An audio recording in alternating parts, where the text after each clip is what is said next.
45 women sign up for this. I've been talking about this really freely, that I didn't know that my symptoms of my physical symptoms, my emotional symptoms, I did not know that that could be the start of menopause. My mom told me that she started around the age of 42 or 43. I took that to the doctor. The doctor said, no way, you're too young. I went to another doctor.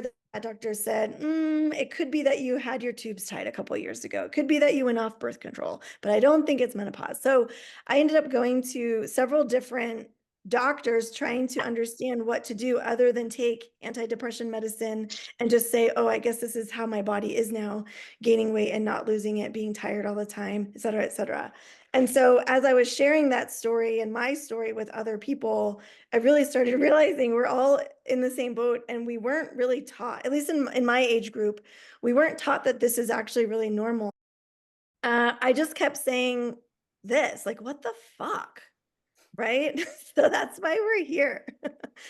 I want you to come as you are, and I want you to feel like this is a safe place and that we can trust each other, that we each have our unique experiences, that everybody's experiencing something different. That's kind of the phenomena of what we're talking about here.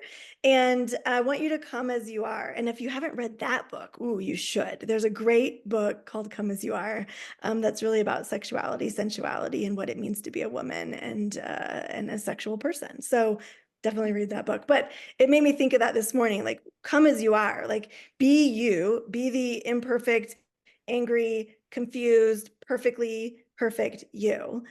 And then I also wanted to mention that there are 3 methods of engagement for professional and personal development. And I talk about this often when I'm doing trainings or workshops. We tend to be learners, builders, or contributors at any given time. I tend to be all 3 at all times because I'm just an overachiever who loves to be a busybody and involved, and I'm learning how to not do that as much. But today, you might be a learner. You might just want to be here, fly on the wall, soaking it all in. You might be wanting to process. You might be wanting to just listen and just try to hear. And maybe you're not feeling 100%, and maybe you're not wanting to be an active contributor.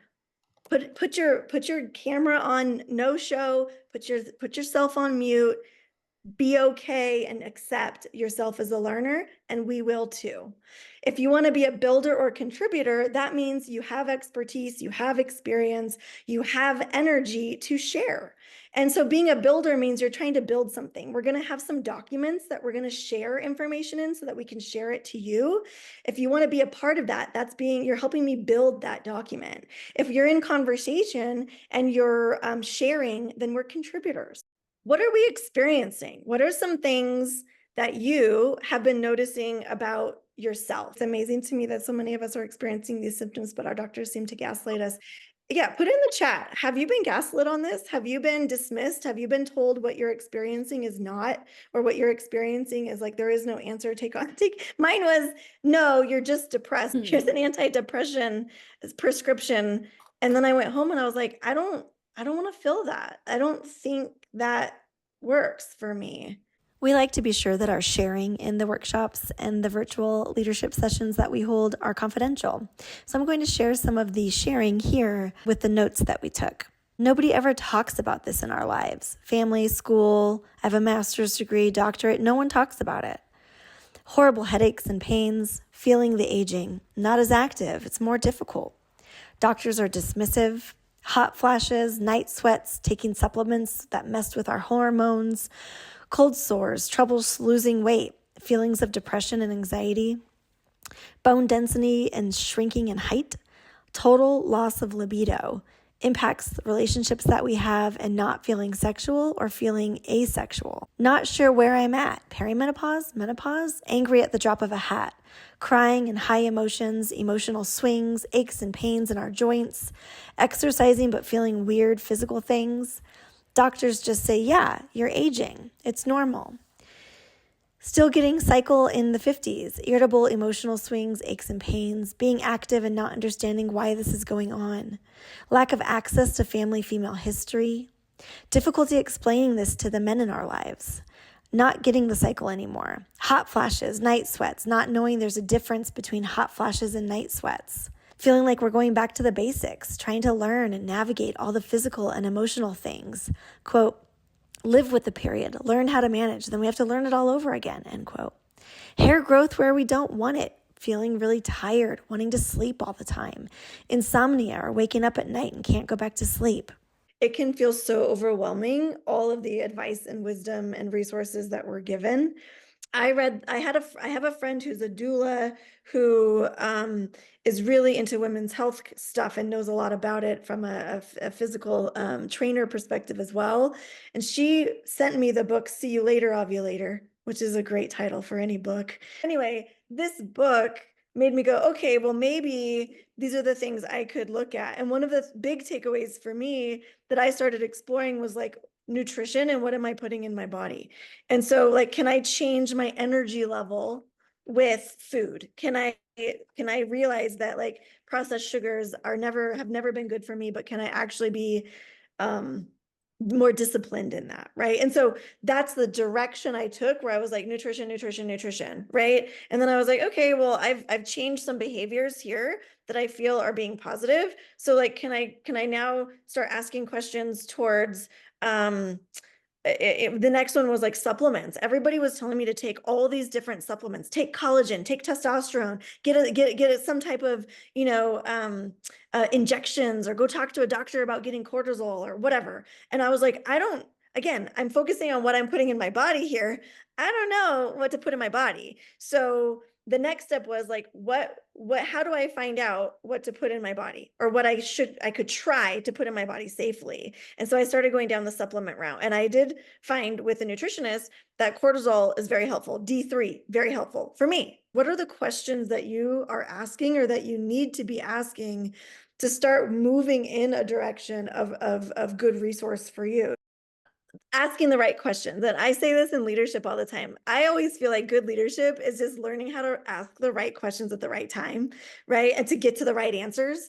And so, for me, it was like, do I need an accountability buddy for my physical fitness, right? Because now I'm worried that my bone density is like horrible because I'm shrinking. Or do I need someone who can really hold me accountable to my diet? Or do I need to join this support group that that Stacy is starting, to really just feel like I'm not alone? Or do I need to read a couple books and really take the time to sit down and read through them, that were recommended to me? So these are the questions that like we are asking ourselves. And so really the question is like, what might be a good answer for you? And hopefully we give some resources here that give us some direction, but also that it expands our resource base, right? So like, as I've been talking to people about this workshop and this discussion and about what my experience has been, I have been bombarded with resources, wisdom, and advice.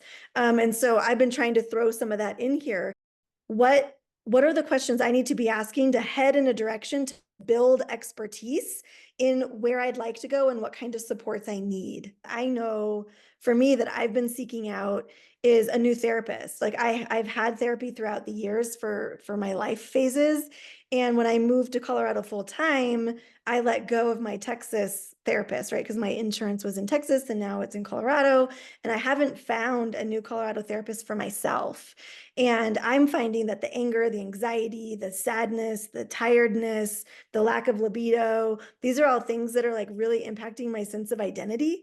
And so I want a therapist to talk through that.